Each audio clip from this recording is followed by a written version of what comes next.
একটু ভেবে বলো। বললাম না লাগবে না। এখন বিরক্ত না করে যা তো এখান থেকে। ময়ূরের কথা শুনে টোনা সেখান থেকে চলে আসে আর কাজ খুঁজতে থাকে। এভাবে সন্ধ্যা নেমে আসে। টোনা, তুমি এসেছো? আর কোনো কাজ পেয়েছো কি? না টুনি, কোনো কাজ পাইনি। কাল একবার বনের উত্তরের দিকে যাব। তা তোমার টুপি বানানো হয়েছে? হ্যাঁ, হয়েছে। এই দেখো, 10-10টা টুপি বানিয়েছি। আরে বাহ, তুমি তো অনেক সুন্দর টুপি বানিয়েছো। দেখবে এই টুপিগুলো বনের পাখিদের বেশ পছন্দ হবে। তাই যেন হয় টোনা, এগুলো কাল বিক্রি করতে বের হব। এখন যাও, হাত মুখ ধুয়ে এসো, খাবার খাবে। আচ্ছা ঠিক আছে। টুপি নিবি গো, টুপি, শীতের টুপি। যারা যারা টুপি নিবে তারা তারা চলে এসো।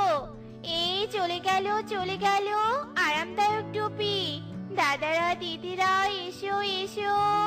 কি বললি রে টুনি, শীতের টুপি? হ্যাঁ দিদি, শীতের টুপি। দেখি, দেখা তো কেমন টুপি।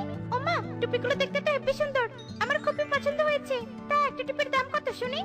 বেশি না দিদি, একটা টুপির দাম মাত্র 300 টাকা। এত কম? আমাকে তাহলে 3টা টুপি দে তো। মা, মা, 3টা টুপি তুমি কি করবে?